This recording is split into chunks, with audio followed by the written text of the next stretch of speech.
What started off as singing at the age of 7 has led to award-winning musician, creative entrepreneur, multidisciplinary artist, arts facilitator, and educator.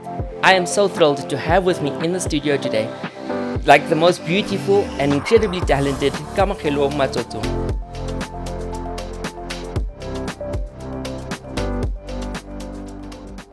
Kamo, welcome to the show. Hi. It's so wonderful to have you here. That introduction was so nice. Thank you. It was lovely. Thanks. I try. Thank Cool. you. It was nice hearing it back. Sometimes I'm like, wow, I do all of that. Wow. You forget, right? Yeah. Because it's your day-to-day life, you know. Exactly. And Yeah. I mean, this is the first time we meeting in person and Yes. chatting. Yeah. But even from the conversation we had like on WhatsApp and Instagram, Yeah.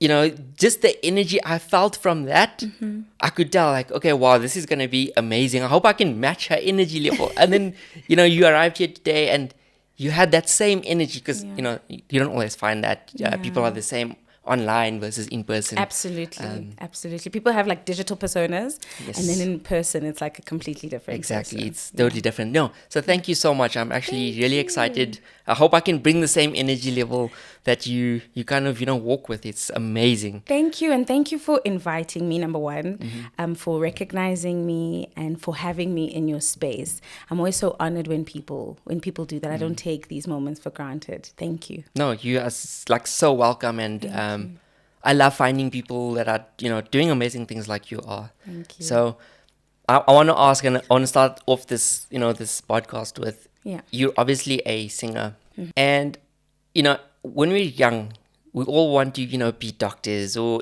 you know, policemen. I think I wanted to be a fireman. Yeah.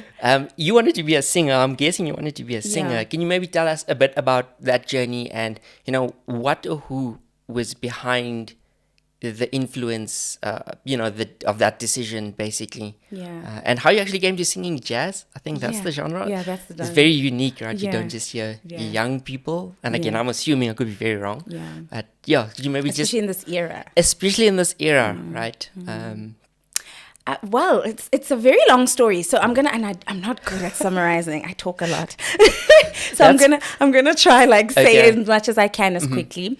But my journey started like when I was really young. My mom predominantly picked up my talents. Both my parents actually. I must actually take my hat off that I'm not wearing right now to both my parents. My mom always used to pick up that I love music. I was also influenced by my dad, who used to love playing jazz and different types of like styles of music in the house. My mom loved classical a lot. Yo Enya, you know, there was a time when my parents loved like Enya. Yes. And Yo Yani, you know. But my mom loved to embrace classical music. My dad especially loved to embrace jazz and just the alternative styles of music. So I grew up in that kind of environment. And my parents encouraged me to always be confident. So I remember when I was like 6 years old, actually, I hopefully I'll find that clip and I'll give it to you so you can see. Yes, please do. Share it with us. I sang at the school concert, with, you know, that one for exiting kids, right? Yes. So I sang at that concert, and my mom was the one who used to push me to like, tell the teachers you can sing, tell the teachers you can sing. And that's just how it started. Grade 1 as well, I told the teacher that I could sing, and the teacher was like, all kids can sing. And I was like, no, I can sing. You were that kid, eh? Listen, I'm not the I can Yeah. sing, you know. And I sang, and from like just getting in grade 1, getting that exposure with the teacher who realized I could sing, she introduced me to the other teacher who was a music teacher.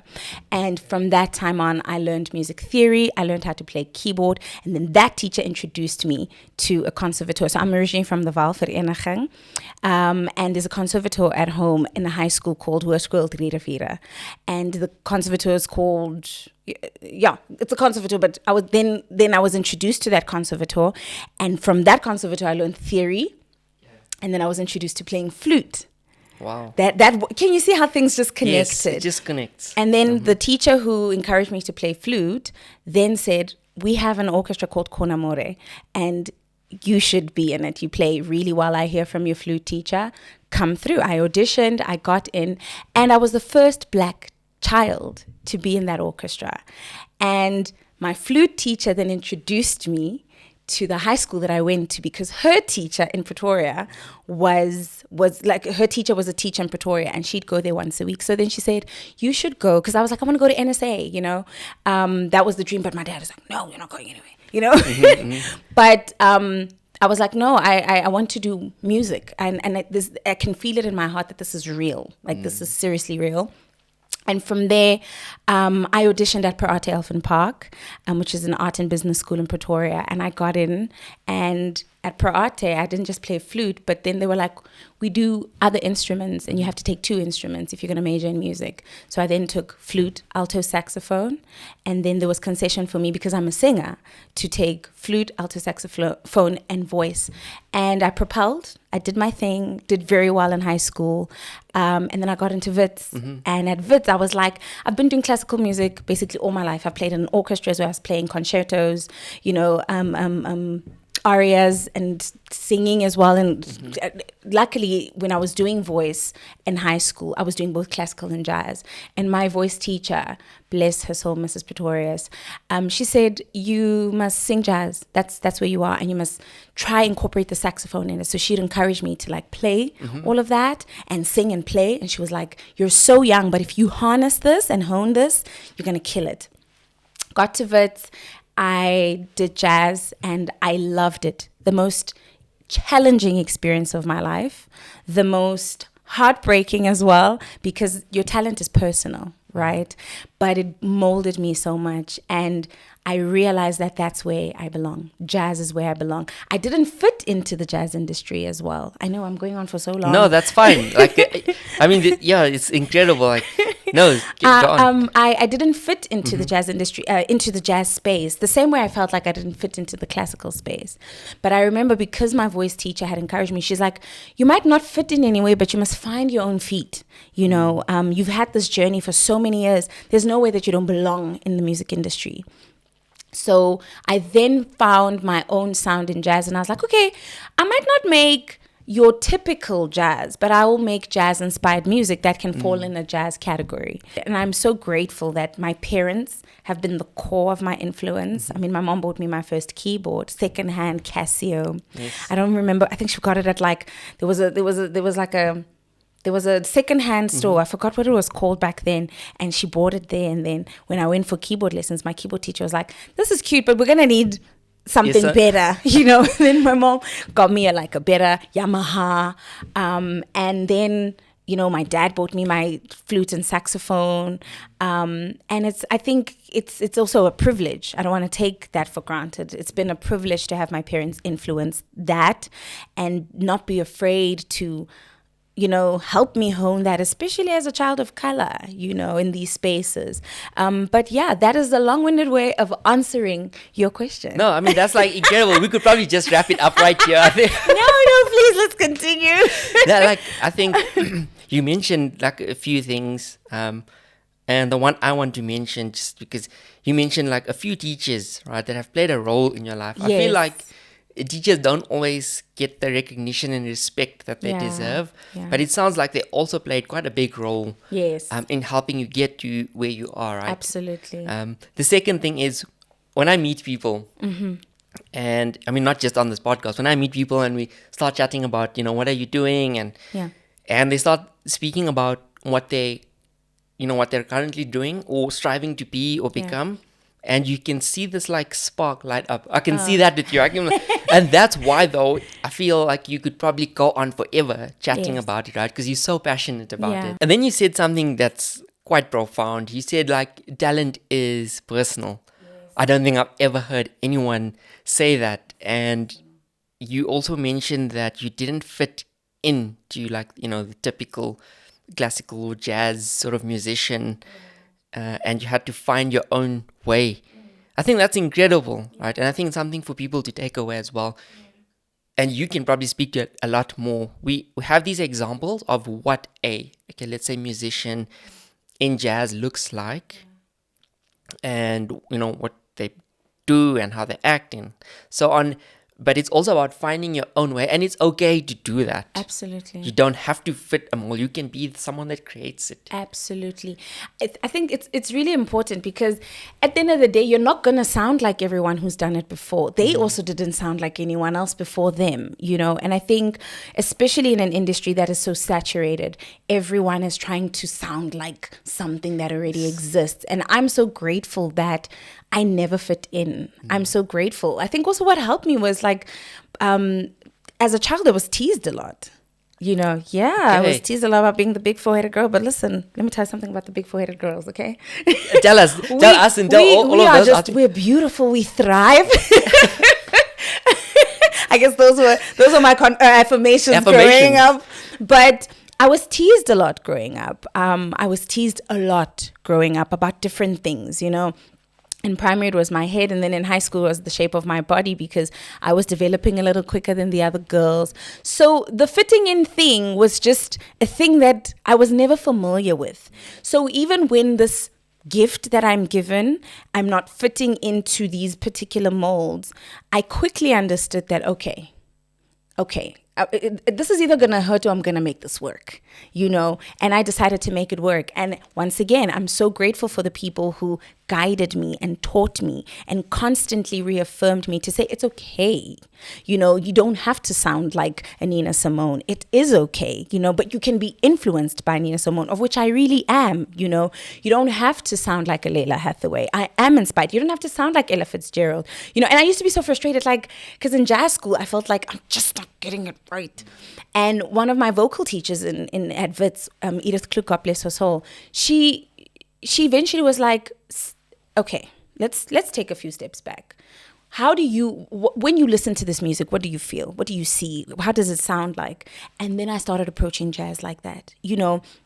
And after that, I started falling in love with jazz. And then I started finding artists who were singing jazz, but in this beautiful, magnificent way, like Bobby McFerrin, Al Jarreau, you know. And then there were other influences of other genres that I was also falling in love with, that I found being incorporated in jazz. And then I said, there's a seat for me at this table. Yes. You know, it might not be at the table, so I can find a seat somewhere else and make space for myself and sit. Or I can build my own table. You know, yeah. You know, and I realized, like, this is either, as I said, it's either gonna hurt or I'm gonna make this work. And I've made it work. And it's crazy how after I made that decision, things started falling into place. I started getting booked into jazz clubs. I started being seen by jazz people, like prominent jazz names, you know. I started working with artists that I was like, oh my God, you know. Yeah, exactly. you know, and they started noticing me. And, you know, hearing people like Viu Mkizwana, for example, who's an incredible bassist, just one of South Africa's finest bassists, him playing in my band and saying, phew, your music is beautiful, you know. And this is after I've written my own original music that I was also very afraid to sing at first because I knew it doesn't fit the mold. But hearing that from artists such as those and your Moses Sibulas, who are incredible jazz saxophonists, for example, and hearing them love to play my music, yes. I was like, okay, I may not fit the typical mold, but there's a space for me. Yes. And then I also started realizing, like, what is jazz, you know? And Wynton Marsalis, he's an incredible American jazz musician, said jazz can be anything. Jazz can be anything. Let the kids play, you know. And I think that also freed me and made me. And I heard him say that in 2017 when he came to South Africa for the Joy of Jazz, and that freed me. You know, that freed me immensely to say, actually, there's a space for me, even if it's not typical, but there's a space for me. I mean, like, it's just so beautiful, like your story and hearing, like, this is stuff you can't read online, right? Yeah. So I'm very grateful that we're having this conversation. Yeah. I want to actually go back a little bit. And the reason I want to go back is I think it's so important to highlight, and you mentioned it, right? You were bullied when you were going through school. Yeah. But you're here now, Yeah. and you're such an amazing person, right? Thank you. That gap, though, like, if there's someone out there right now listening to this and they're like, wow, Kamo is so inspiring, you know, but I'm being bullied or, you know, teased, and people are saying that maybe it's not at school, but they're saying there's no seat for me at this table, or I feel like there's no seat for me at this table. What do you say to that person? Like, how can we sort of empower them, right? I think it's easy to just say, oh, don't worry, things will turn out great. Yeah. What do we say to those kids or those people out there that are looking to build a space for them, like, looking to create the mold? It's incredible that you're actually asking me this question. Just yesterday, a friend of mine and I were talking about relationships, right? Yeah. And we were talking about the challenges of our roles as individuals in relationships, and basically that it starts with you. You start with you, and that determines how you experience the relationship as a whole, right? Yes. And we were talking about our self-doubts, our imposters, and how that actually influences how we show up, even in relationships. And if I can change the context, how we see ourselves changes how we show up in any part of our lives, right? So if you have this gift, if you have this talent, if you have this calling and you know it, but you're dealing with these past things, because, people don't realize, like, children are mean. Yes, I know. And then you get into the world and you realize, like, adults are also big children who are also quite mean, right? Big children who also had their own traumas, who never dealt with it. And then they take that out on you, right? Because misery loves company. And sometimes it's not inviting you, it happens to find you in the room, and then it takes its things out on you, right? Yes. I often ask, so this is, and I'll ask a question and kind of leave it with people who are listening to this. No matter what you're going through and the doubt, at the end of the day, always ask yourself, how much does this mean to me? And what do I really want? Outside of my imposter syndrome, outside of my self-doubt, outside of me in this moment feeling like I'm not worthy enough of the seat at the table or walking into the room or the opportunity, what do I want? Let's say there was a perfect world where I didn't have these factors, right, affecting me. What would I actually say I want if I close my eyes? What do I want for myself? And once you can say that out loud, even if you record it, if you can write it down. I love to write. Even when I get into studio, I write. Like, I'm not the on my phone kind of, no. Like, I'm a writer, Write it down so that you can always go back to that, even in self-doubt. Go back to what you want. And once you figure out what it is that you want, inevitably your spirit knows how to calm down, or learn to calm down and find your way to those things despite the factors. I don't know how you're going to do it. We all have different ways. Yes. It's either finding community that affirms you, leaving spaces that aren't good for you, doing things that empower you, reading, writing, praying, trying a new hobby that is outside of your craft, that kind of allows you to see who you really are. But engage yourself, build a relationship with yourself, and ask yourself, what do I want? And from there, find a way to get there, despite the being bullied, despite the being teased, despite the gatekeepers, because in our industries, we also have gatekeepers, right? We have the people who are like, who is she? We don't even know her. She doesn't have this many followers. She hasn't even released an album. I'm telling you, these are things that I've been told. I can imagine. But I've always gone back to what I want. And that's kept me going. And that has allowed me to sit down and find ways to get to that thing. Even if there are 13 things or 15 things on that list, if I can at least get to 2, I've ticked down. And that means after doing 2, I realize, so I am actually not that bad. There is something in me. There is probably a space for me here. Then I can do 3. Then suddenly I'm on number 6 of the list, and suddenly if I keep going and I close my eyes, I realized, damn, I've been doing this for 5, 7, 10 years with the factors, even with the self-doubt, because it doesn't change. Like, as you tap into every phase of your life, you are still met. And even when you grow and outgrow certain things, you're still met with a different kind of insecurity. You're met with a different kind of challenge, right? It doesn't change, it doesn't stop. What has to continue growing is the inner pouring that you do for yourself and constantly going back to, what do I want for myself? And that's what keeps me going.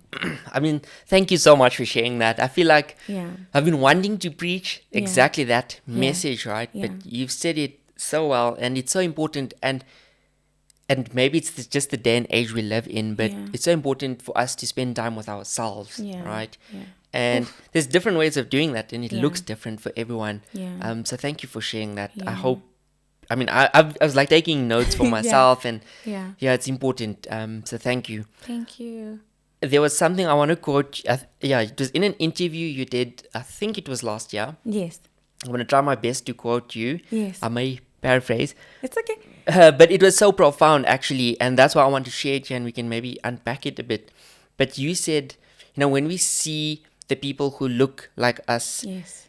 doing the things that we dream of doing, Yeah. it opens our hearts and minds, to worlds our feet are yet to reach. Yes. I swear to you, when I read that, I was moved. Oh my God. And you worded it so well. I'm even touched. I'm like, I said that. Exactly. Yeah. And that's why I wanted to actually bring it onto this platform. And I want to actually invite our listeners out there Yeah. just to put it in the comments. You said this, I think you actually attended a Lyra concert at Yes. Carnival. I remember Yes. reading a bit about Yes, that. 2009. I will never forget that year. So I wanted to ask, right, because I think that was also quite a pivotal moment for you in Yeah. your life Yes. and your journey. But the importance of having a role model, Yeah. and then obviously being a role model for others. Sure. Now you do so many things, right? I mean, you like literally a multifaceted being. Yeah. How do you strive to be like a role model for others? And maybe we can just sort of chat about that. Sure. That is a hectic question. And it actually pulls at my heartstrings. And thank you for also just reminding me of just that moment. Every time I go back to that concert, I remember how I felt. And I remember seeing myself on a stage like that. I mean, I was 14 turning 15, and I was in awe. Like, I'd always loved Lyra, and my dad found a way and made a plan for me to make it to that concert. And I watched it, and I remember when she opened it with the song Hamba. And I was like, what is this feeling? I remember like being overwhelmed, actually get emotional. I remember feeling this rush in my body, and just this rush and this warmth. And I was like, that is one day going to be me. And my feet haven't touched those stages. I don't know what the next few years are going to look like, but I can tell you now, that is going to be me. And shoot, I think you just reminding me of that quote. It's important to see people do things when they're pursuing themselves, things when they are going for their dreams. It's important to see, especially as people of color in a world that was never really meant for us, or so we are told, right? To see that happen, because that allows you to also see how furthermore you can push. So if I can answer your question, being a role model, I don't think like anyone wakes up and says, I want to be a role model. That's a lot of pressure on one's shoulders, because already you are trying to get through your day-to-day life. Already you're trying to pursue your dreams, and you are met with so many challenges. But I think the whole thing for me is to live an authentic life where I live according to God's plan for me. I think inevitably if I do that, it becomes infectious, right? Each one teach one, basically. So I pursue myself. Someone else sees that it's possible. And then if I can also help them see that it's possible, if they're at a close proximity, I can pull them in, and then they can pull others in. And then suddenly we've built this world where there's possibility, It's so important. I mean, it's overwhelming sometimes when I hear someone saying, sure, you inspired me to do this. And I'm like, I believe it's not me. I believe God used me. I'm a Christian, right? And I believe God used me for you to see yourself through me. But you're going to do your own thing, And the same way Lyra did her own thing. And the same way there's so many other women that I looked up to, and so many men that I looked up to that did their own thing. They gave me the liberty. They freed me to realize that I too can do it. And, there's this phrase that I love, I am because you are. So if I can be, therefore you can be too. And if you can be, I can be too. And sometimes we just need to see people doing the things that they've been called to do, because it liberates us to realize that we don't have to live in the emancipation of this captivity of like, It's not going to happen for me. I come from this kind of background. How dare I think this is possible for me, you know? And once you realize that it is possible for you, you will even allow yourself to move past the survivor's guilt, you know, because sometimes then we go into moments of achieving our dreams and then you feel bad because you've left other people behind. You look back and the other people you started with and they didn't get there, but that's your journey and that's your path. And you are on that path so that you can be a reflection of possibility or a mirror of reflection to someone else. That's why we have role models. But I don't think anyone wakes up and says, I want to be a role model. I mean, probably they are. Let me not, don't quote me. No, but I think it's exactly that, Shokamo. Like, I swear to you, every question I ask is, you're just like moving me. I'm like, wow, this could probably go on forever. I mean, it's just amazing. Yeah. It's like incredible. And like you're saying, when we speak of role models and being a role model and even, you know, looking for a role model, that's actually a lot of pressure on people. Yeah. And it comes back to what you said earlier, right? About being your authentic self and just being you, living your truth. And your purpose. Right? Yeah. And I mean, I'm all for that faith as well. Like, you know, I loved when you said, like, you know, God's kind of used me to show you who you are, kind of, you know. I didn't do anything for you. I didn't change your life. But it's, you know, God using me. And allowing you to be part of that as well. And then, you know, for you to go on your journey. It's so beautiful. So I think you answered that question, like, really, really well. Thank you. On like role models. I was like, what am I? No, it's like everything is just like so beautiful. Like, thank you. Go and follow Kamo on Instagram. I mean, you're looking for a role model. Go on Instagram and follow Kamo. Thank you. You know, we've spoken about like the journey. Yes. And how you've kind of, you know, come to be who you are today and doing the amazing things you're doing. But along the way, and I think you've touched on it a little bit, but especially when you're going into an arts career, right? So like becoming a musician as an example, it's a very uncertain career path, right? Yeah. I think not only from a financial perspective, but there's also a lot of pressure to succeed, however you define success, on that journey. From a positive thinking perspective, right? How did you manage to push past, you know, those negative thoughts that might have crept in along your journey? Sure. So if I can just give you background, I was always, let me tell you actually how this changed my mind. When I was in matric, my mom was like, I fully support you going to study music. I want you to do what you want to do. I just need to know, where are you going to work? I looked at her like, ma'am, I don't even know what I'm having for breakfast tomorrow. And she was like, I want you in your matric and throughout your degree to think about how you are going to sustain yourself. We'll always be here as long as we're alive, but I need you to figure that out. That daunted me. But that also did something incredibly good for me, because then I realized I need to be a person who is dynamic. I need to be a person who doesn't just depend on one thing. So I started then realizing other interests within the music industry. And I hope this answers your question. I started realizing other interests within the music industry, and I started opening myself up to other possibilities within the music industry. So not just being a stage performer, but what else can I do that still allows me to be in the industry? I mean, you know, a lot of artists look down on teaching, but I've found a lot of power in teaching as well. I always say I won't do it forever, because there are other things that I'm called to do outside of education. But education has also put me in spaces that have allowed me not just to create sustainability for myself, but to build a great network for it within the music industry. So, of course, there are going to be challenges of, where am I going to work? Where's the next gig coming from? How am I going to make money? You have to think outside of the box that exists.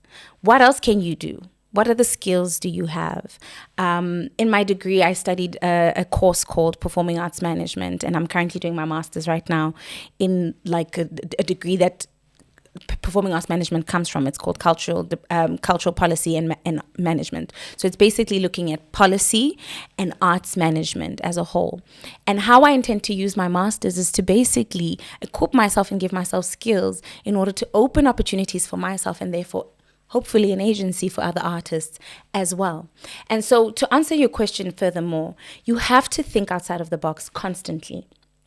Yes, pour into the main thing that you love. I love performing. I love writing. I love singing. That's the main thing. It will always be. But that's not all I am. I can speak. I can think of ideas. I can think quick on my feet. I know how to collaborate well. I love the business and arts management side. I can also do that, and that can therefore be a form of sustainability. I can teach, and I've taught a cohort of incredible artists, not just in the music industry, in film, television, and theater, and they've gone to do amazing things. And even if I leave the education system, I can still teach in my own right and in my own way, So how to move past just the challenges. Think about what is it that you can do, that is beyond what you see right now. And if you have other talents, go for it. If you can, as I said, hold a camera, do it. If you can play an instrument, you can play for other people, produce for other people. If you can edit, if you want to try cinematography while you're an artist, hell, do it. What is it that you can do, that you can use in this time to allow yourself to not just survive or to live comfortably, but to explore other talents, There's a world of opportunity, and I think what's incredible about this time that we're living in is the digital era. Like, you have the internet.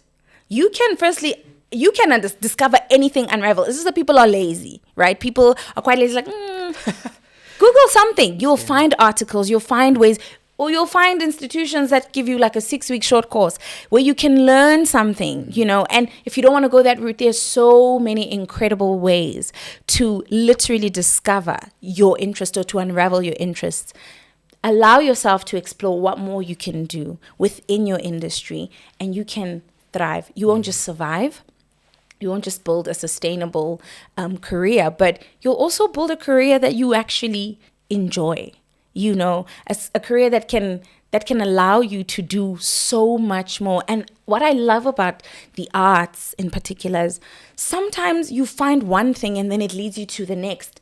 And then now you're like, hey, I started as this, and then now I'm predominantly doing this, and I absolutely love it. And then after a while, that is like, that's great. And then you suddenly find that other thing. So it's like you're constantly walking through this wonder world, this maze, but it's a wonder world of like unraveling your talent. So I hope that No, answers I mean, that's your like, question. it's so important. And I think I've had this conversation a little bit with, a previous guest, and I don't think we live in a day and age anymore where you have to, or you don't have to feel like there's just one avenue and you get stuck there. No. I think life is about exploration, and it's Absolutely. like through this exploration of, different avenues, you also find yourself.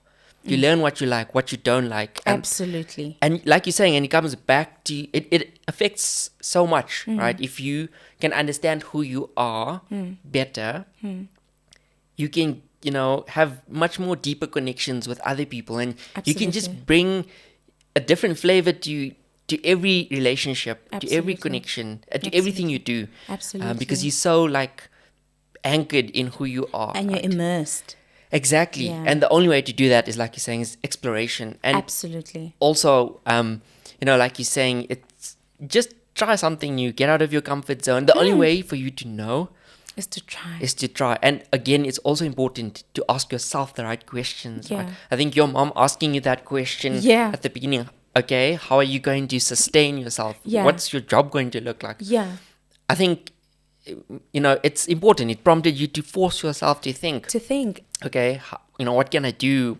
And so on. And again, so the question is just as important as everything that comes after the question. Yeah. And I think I've been fortunate enough after that question in my exploration, I've found people who've introduced me to different spaces and places, and have therefore introduced me to possibilities and other talents and things that I would like to do, you know, and as you said, it's just immersing yourself in it and taking it seriously, like taking that process of immersing yourself really, really seriously, and you'll be incredibly amazed at what you discover once you allow yourself to explore. And look, there's times where I'm still like, you know, no one has it figured out. I want, like, no one has it figured out. Like, no one has it figured out. But you just have to allow yourself. And it is scary. I'm not sitting here saying, oh, yeah, I jumped in and I'm jumping in. There's so many other things that I'm like, okay, let's give that time, you know. But I'm allowing myself to gradually walk in. And some things I was pushed in. Like, someone was like, hey, I need this. You're good. And I'm like, you know, and suddenly I'm in the room, and I'm in the deep end in the room, but I'm in the room, I'm absorbing, I'm learning, and I'm moving, and I'm collaborating, I'm partaking, and hey man, I'm not drowning, you know. And sometimes people will push you in, and you're gonna come up for, you know, for air, and you're gonna be fine, you know. But allow yourself to. Also, it goes back to that thing, what do you want? You know, what do you want? And sometimes in asking that, you'll be amazed at what incredible possibilities meet you. Yeah, I think that's a lesson for me as well. Like, just hearing you say it, I think it's touched me as well, because I have that issue where I feel like I don't immerse myself enough. Yeah. And it's probably comes back to this, you know, I feel like I'm drowning and, this is not for me. I'm out. Let me jump out the pool. And we all do that. Right? And I think it's so important. And you probably reach a point where if you just stay long enough, you probably, you know, pass that a certain point and you're like, cool, I'm not drowning. Yes, I'm fine. I'm fine. Exactly. And I was drowning because I was panicking. You know, I was probably drowning because I was panicking. And maybe if I stop doing this and I just stand up, I realize the water is actually quite shallow. Exactly. We've all seen that video. I don't know if you're thinking of the same video as I am, of that kid that is like, I'm going to find that clip if I can. I want to insert it here. Yes. But there's this kid that's like, he's like crying and, you know, he feels like he's drowning. And then the instructor or his dad or someone comes up to him and just like puts him upright and he can reach the floor and he's standing. And he's like, oh, I'm fine. I don't even know, but please share that. I will. I'll try and find that. Please. And sometimes we're drowning because we're panicking. You know, sometimes we're drowning because we're panicking, or we're drowning because we didn't observe that there's I can wear a life jacket. There's a noodle I can hold on to. You know, I can hold on to the rail on the side. We're drowning because we're panicking and we didn't give ourselves time to you know. And I think it's difficult, like you're saying, right? It's not it's not easy. I think we all strive for growth. Absolutely. But we forget how terrifying it can be. Yeah. And before we even, you know, like I said, pass a certain point, like I'm guilty of this. And like I'm out. It's fine. I'll try something else. And but I think it's important, and I need to be better at that. Yeah. So thank you for highlighting it. It's a process. It's a process. You know, I think as humans, especially humans who were conditioned to be perfectionists, you know, people pleasers. There's this expectation from home. There's no room to fail, which is so unfair, because as a human, it's part of life. You know, it's part of the process. And so we try something, of course, something new that you've never done, you will probably fail. Like 1 out of 10 times you are going to fail. But try it a couple of times again. You'll realize that, oh, okay, I am failing again. Oh, and then the third time, you know, I forgot which scientist it was. I think, was it Einstein, who failed a couple of times at something. And Edison and the light bulb. Yeah, it was someone, but like, this is so bad, my general knowledge. They're like, oh, fine. She's not that smart. But they failed a couple of times before they got it right. You know, some of the greatest writers were dyslexic. You know, some of the greatest athletes struggled in certain things. You know, no one is going to get it right immediately sometimes. And it's just about learning. Anyone who's learned an instrument will know that you're going to sound horrific the first time you touch it. If you play a flute, you will probably not be able to get sound out, or an alto saxophone or a guitar. You're going to suck for a while, but practicing, going and going and going. And that's the thing. You have to keep going. You have to keep going, And remember when I said it's personal, it feels personal, especially if it's something that you really wanted to do and your heart desires to do it and you're not getting it right. You're like, I'd rather leave it. But actually, let your ego go. Let your ego go and tap into your spirit and allow yourself to learn. And once you actually adapt that approach, look, I also still don't get it right all the time, but I'm still unlearning and relearning. And some things I have to learn again, You think you'd learn something and you've gotten it right the first time. And then there's a different context and a different challenge that comes into your life. And then you have to apply the lesson in a different way. But allow yourself to keep learning, to keep unlearning, and to relearn, and to keep trying. No one is going to get it right, I've heard new moms and new parents say, I don't know what the hell I'm doing. That's because you've never been a parent. Even the parents who've been parents don't know what they're doing, Just adulting. You could be doing adulting for years and then you're met with different challenges. You're like, thanks. I would like to unsubscribe. But no one knows what we're doing. The whole process, even in your gift, your talent, your purpose, your career, and even people who are pursuing corporate careers, for example, keep going. Our fields are different, and I think everything requires the most personal parts and sensitive parts of us to apply ourselves. But keep going. You are going to fail sometimes, and you know what? That is great, because that means it's an opportunity to learn a new skill. Like 100% agree with you. So I hope people are taking notes. Yeah. I'm taking notes. I'm taking notes. Note to self. Wow, Kamo, like I'm looking for I need a pen and paper here. I mean, it's incredible. And I think what you're trying to allude to essentially is having a growth mindset and being resilient. Absolutely. It doesn't come easy, like you're saying, even for the best. Yeah. We don't always see the failures. It's almost like the failures are behind the scenes. Yeah, and social media hasn't made it better. It makes it difficult. I feel like it puts so much pressure on everyone, no matter what you're doing, whether you're in corporate, whether you're an artist, a musician, doesn't matter. Absolutely. It's because people don't understand the number of reshoots or retakes it took to get to a certain point. They feel like, one shot, cool. No, I want to be like that. It doesn't happen. No, it's a process, it's a journey, and it's definitely about resilience. Absolutely. And I believe resilience is a muscle. It's a muscle that you consistently work on. It doesn't just grow on its own. You have to keep exercising it. Some days you're not going to feel resilient, but you have to encourage yourself to get up and to go shoot in the gym, and to push yourself. Some days you're not going to feel like waking up to do that thing, to start that business, to start that degree, to write that song, to launch that project, to kill that project at work. But resilience is a muscle, and you have to keep exercising it. And the exercise also goes back to, what do I want? What do I want? What do I want? And that keeps you going. And sometimes it's okay to say, I'm tired. I'm going to take a little cry moment or moment to breathe. But don't leave the whole thing completely, because I've seen so many people say, I'm tired, I'm going to take a moment, and they never go back to it. And then we go into these habits of having unfinished projects. Unfinished things, so many the same, so many things. But you have to, and this is I'm turning 30 this year, and I promised myself that I'm going to unlearn that habit that I practiced in my 20s of just not finishing things. And I said, what do I want?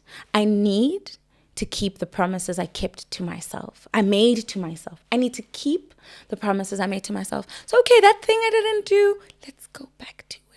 Okay, it's a bit dusty. Let's clean it up and let's start again. It's frustrating. I want to give up. No. The promise I made to myself, I have to keep it. I have to see it through. What do I want? And it's okay. And once you unlearn that, the resilient muscle, you exercise it. Suddenly you start seeing yourself overcoming so many things. Living in our bodies and our minds is hard. Existing is so difficult because, as we said, the digital era, everything seems so perfect. Everyone has curated their lives the same way they've curated their lives so people have curated their lives on social media the same way they've created their pages. But no one tells you the real truth about what's happening behind the scenes.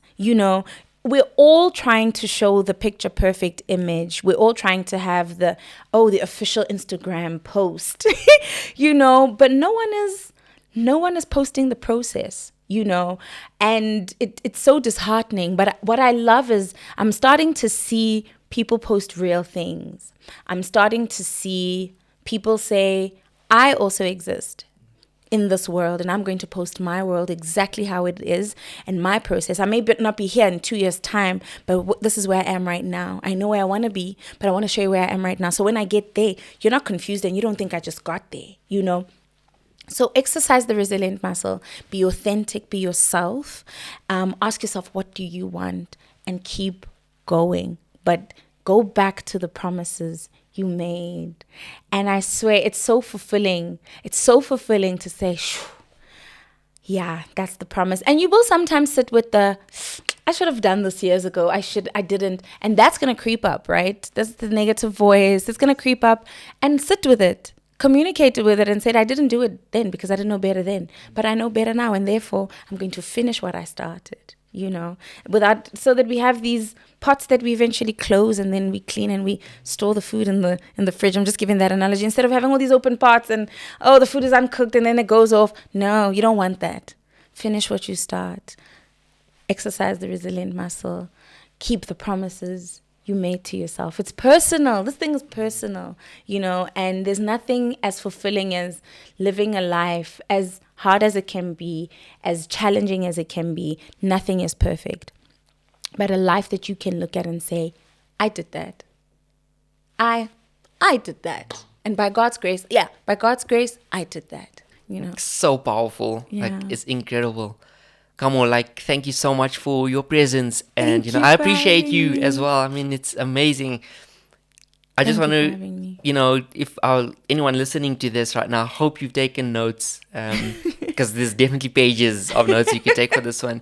If you like the direction we're going with and everything we're doing with Echoes of Eternity, and I want to come back to something you said, but I'd really appreciate if you could, hit that subscribe button, so it motivates us to keep going, and definitely give Kamo a follow. She's got so much to share. It's incredible. Kamo, I just want to, before we wrap up and get to reflections, you mentioned resilience is a muscle. Mm. It's something I don't think I thought of. Yeah. People are always no, be resilient. Yeah. We forget that it can be thought of as a muscle that you exercise. Yeah. Just as important though, like exercise, it's okay to take a break. Yes. But not to let that break become a permanent vacation. Yeah. And Yeah. you'll have your, open pots forever then. And I've done that. So I'm very guilty of that. And I just want to say, I don't know if it hits differently when you're 30. So I turned 30 last year. Yeah. Welcome to the club. I'm almost there. Almost there. 2 more months. I can't promise you that adulting gets any better, Yeah. but it feels like you learn so much and you grow so much. Yeah. And like you're saying, it's all about spending time with yourself and going back to those promises. Yes. And it's important. And you mentioned it right at the beginning, spending time with yourself. And when you do that, just write down any Yeah. random thoughts, just write Yes. it down, Yeah. record it, whatever your process is. Yeah. Because a few years down the line, you can, look back on that Yeah. and you'll be amazed. I haven't done it in a while, actually. I used to write down my prayers. And I'd write pages on pages. I think I haven't done that 2 years, actually. So thank you. I'm going to start doing that again. I used to write down my prayers for years. And it's so incredible how now I look at some of the things I wrote in 2018. And I'm like, I achieved that. Thank you, Lord. I achieved that. Thank you, that's done. Oh, wow. I didn't quite achieve that, but my perspective towards something like that has changed, and you start also realizing that some things you write down and they're not going to come as the final product. There's a process, and then they come also sometimes in abstract ways, and you're like, oh, I didn't realize I was asking for that, and through the abstract way, you find the way to get to the physical, to the physical thing that you want, but it's important, write things down for yourself. It's so good, even just for reflection. Speaking of reflections, Yes. you brought something, I think it's the biggest object or item that somebody's, not that it's a bad thing, Yeah, do you want to maybe grab it for us, and I'll hold it up for a while, and then yeah, you can chat about it and tell us the story behind it. Okay, so before I show people, Yes. or maybe I should do No, a no, no. ta-da! Go for it. So this is a very special image to me, and the reason this image is special, not because of the achievement that came out of it, but what I went through to get to this day. So this image was taken in 2018, and I suffered severe depression in 2017. Severe depression that changed my life forever. And introduced me to a very dark relationship with depression, but one that I'm also grateful for because it also brought me closer to God and to my gift. Out of that time of my life to this point, I've written the best songs that I'm yet to release. I have had some of the most life-changing experiences, but most importantly, I was brought closer to my gift. And I was brought closer to a quote, or I'd rather say a lesson my mom taught me growing up as a child. And that's also what kind of got me through that depression and gets me through a lot of things. My mom always used to say to me, as I said to you, I was always teased a lot. And I'd come home distraughted, and devastated. And my mom, I think out of frustration, didn't know what to do. Our parents also, they were doing the best they could with what they could, But my mom never left me unaffirmed. That's one thing I'm super, super grateful for. She may not have given me the hug and the kiss on the cheek that I probably needed, but she'd hold my hand and say, "Ha umotufela." And in Sesotho, that means, translated, you are not just anybody. You're not just anybody. You're special. You're unique. You're different. And when you are special, unique, and different, the world doesn't always see that immediately, but you have to see it. Ha umotufela. And you must sit in that and realize that. And once you realize that, you will do incredible things.